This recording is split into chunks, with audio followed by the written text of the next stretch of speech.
आज सर्वदलीय बैठक हमने यहाँ पर आहूत की थी, जिसमें सदन के नेता माननीय मुख्यमंत्री जी, माननीय नेता प्रतिपक्ष कमलनाथ जी, माननीय संसदीय कार्य मंत्री गृह मंत्री नरोत्तम मिश्र जी, पूर्व विधानसभा अध्यक्ष एनपी प्रजापति जी, पूर्व मंत्री सज्जन वर्मा जी, ये सब लोग उपस्थित थे। हमारे पीएस और अन्य अधिकारीगण और स्वास्थ्य विभाग के भी हमने सारे लोग बुलाए थे।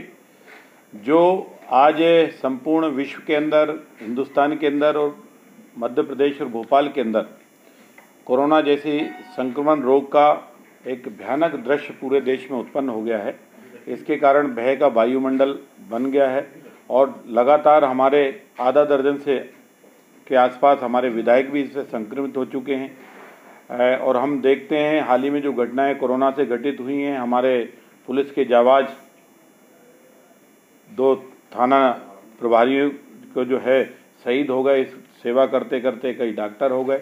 ऐसी सारी परिस्थितियां और आज का जो हमने लेटेस्ट डेटा सब इकट्ठा हो रहा है, तो विगत 4 महीने में जितना कोरोना का संक्रमण का जितना असर नहीं था, विगत इन 10-12 दिनों में उससे तेजी से हुआ है।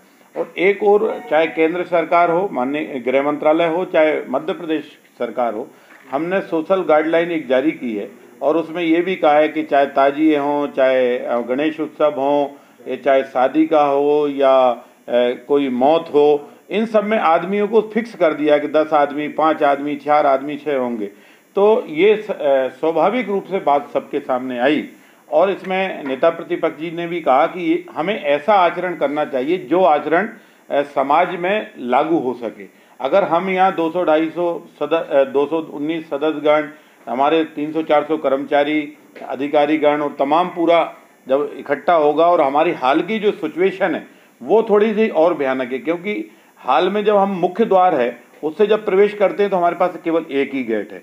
उसके बाद जब लॉबी में आते हैं, जहां आप लोग भी वाइट लेते हैं और खड़े होते हैं, इसके बाद जब हम सदन के अंदर प्रवेश करते हैं तो वहां भी हमारे पास एक ही द्वार है। और उसके बाद जब हम सदन के अंदर लॉबी के बाद फिर सेकंड लॉबी क्रॉस करके फिर जब प्रवेश करते हैं तो 3 द्वार है। 3 द्वार के बाद जो 219 सदस्यगण हैं, इनको अगर भविष्य में वहां पर टॉयलेट या इसके लिए जाना पड़े तो केवल सिचुएशन के लिए एक टॉयलेट है।